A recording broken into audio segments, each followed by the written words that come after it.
Very good morning students, let start the music class. तो student, आज की class में हम पढ़ेंगे ताल। ठीक है। तो हमने रागों के बारे में पढ़ा, 4 हमारे सिलेबस के राग थे। उससे पहले कुछ डेफिनेशंस को हमने समझा, अच्छे से उसको कॉपी में राइट डाउन किया। अभी तो थर्ड चैप्टर है वो हमारा तालों का है। उसमें आपके सिलेबस में 4 तालें रहेंगी टोटल। जो पहली ताल है वो है रूपक, दूसरी है झपताल, तीसरी है तिलवाड़ा और चौथी है धमार। ये 4 तालें हैं स्टूडेंट टोटल हमारी, और बहुत ही इंटरेस्टेड, बहुत ही इजी टॉपिक है। तो कैसे हमने इसको पढ़ना है, कैसे डिस्कस, कैसे इसके हमने इसको लर्न करना है, और कैसे हैंड बीट पे हमने एग्जामिनर को सुनाना है, आज उस बारे में डिस्कस करेंगे। तो स्टूडेंट, आज की क्लास बहुत ही इंपॉर्टेंट क्लास है आपके लिए। तो कहीं से भी वीडियो आपने स्किप नहीं करना, पूरा वीडियो देखना, ध्यान से देखना। ठीक है। आज हम सबसे, जो हमारी पहली ताल है ताल रूपक, सबसे छोटी ताल है और हमारे सिलेबस की सबसे छोटी और आसान ताल है। ठीक है। एक बार ये ताल समझ में आ गई, पैटर्न समझ में आ गया, तो चारों तालों को आप इजीली समझ पाओगे। ठीक है। तो चलिए स्टूडेंट, हम स्टार्ट करते हैं आज की क्लास। सबसे पहले तो इस ताल के बारे में मैं आपको बता देता हूँ। रूपक ताल टोटल 7 बीट की ताल है। टोटल मात्राएं कितनी है इसमें? 7 मात्राओं की ताल है स्टूडेंट। इसमें 7 टोटल मात्राएं हैं, और यह तीन भागों में इसको डिवाइड किया गया है, 3 पार्ट में इसको बांट दिया गया है। जो पहला पार्ट है स्टूडेंट वो है 3 मात्राओं का। ठीक है। दूसरा है 2 का, फिर तीसरा है 2 का, टोटल हो गया 7। ठीक है, क्लियर हो रहा है।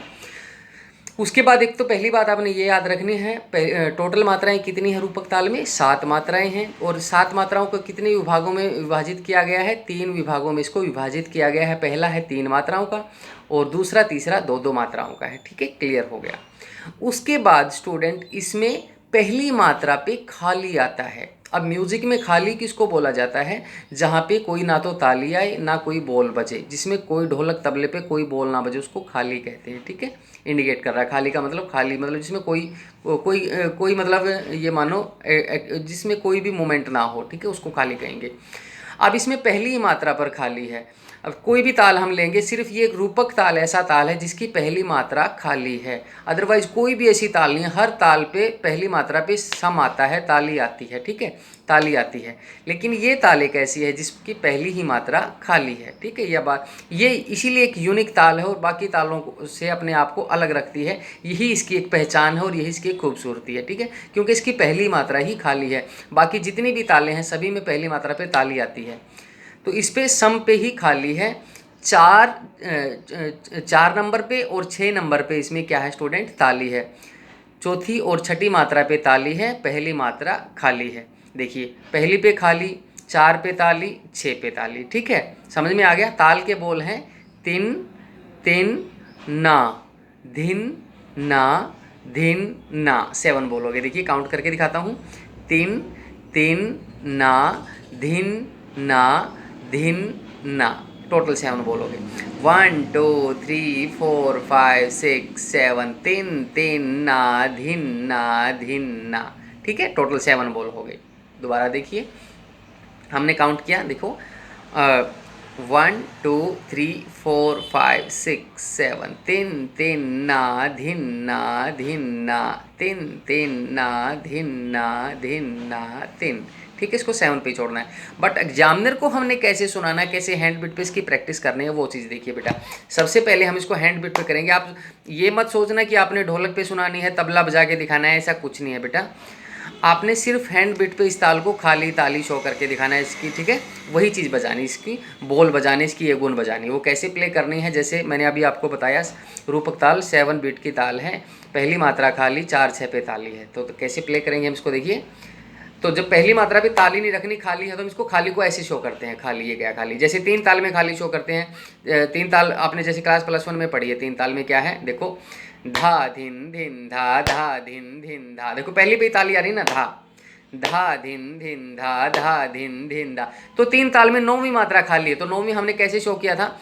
धा धिन धिन धा, धा धिन धिन धा, धा, ये गया खाली। ठीक है, तो ऐसे ही रूपक ताल में पहला ही खाली करना है हमें। कैसे, देखिए, तिन तिन ना, धिन ना, धिन ना, तिन तिन ना, धिन ना, धिन ना, तिन। ठीक है, स्लोली करके दिखा रहा हूँ, आपको अच्छे से समझ में आ जाएगी। देखो, तिन तिन, सॉरी, तिन तिन ना, धिन ना, धिन ना। क्लियर है? 1 2 3 4 5 6 7 हो गया पूरा, एक आवर्तन पूरा हो गया। ऐसे ही हम इसको फ्लो में गाएंगे तो क्या हो जाएगा, तिन तिन्ना धिन्ना धिन्ना, तिन तिन्ना धिन्ना धिन्ना, तिन तिन्ना धिन्ना धिन्ना, तिन सॉरी तिन तिन्ना धिन्ना धिन्ना, तिन तिन्ना धिन्ना धिन्ना तिन। ये हो गई स्टूडेंट हमारी रूपक ताल। दूसरा, जब हम इसका परिचय लिखेंगे तो परिचय में यही बात, जब अगर हम इसका शास्त्रीय परिचय लिख रहे हैं, गा रहे हैं, तो हम जैसे मैंने गाई है ऐसे आपने गानी है, प्रैक्टिकल कर रहे हैं। अगर आप इसका परिचय लिख रहे हैं, पेपर में आ रहा है, तो आप कैसे करोगे, रूपक ताल 7 मात्राओं की ताल है। पहली लाइन लिखोगे, रूपक ताल तबले अथवा पखावज पर बजाई जाने वाली बंद बोलों की ताल है। यह ताल बहुत ही प्रसिद्ध तथा प्रचलित ताल है। इस ताल में कुल 7 मात्राएं होती हैं।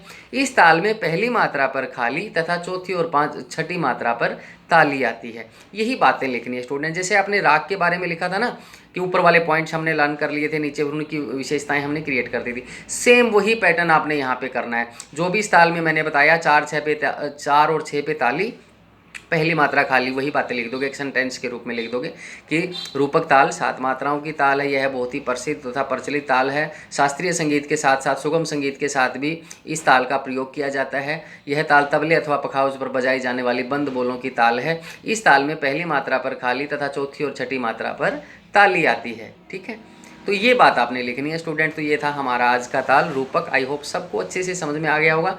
और अभी साथ के साथ में इसकी आपको पीडीएफ भी प्रोवाइड करवा दूंगा। आपने अच्छे से इसको नोट डाउन करना है, समझना है। फिर भी अगर कोई प्रॉब्लम रह जाए तो मेरे से पूछ लेना बेटा। तो ठीक है, मिलते हैं नेक्स्ट क्लास में। तब तक के लिए stay healthy, stay safe. Thank you.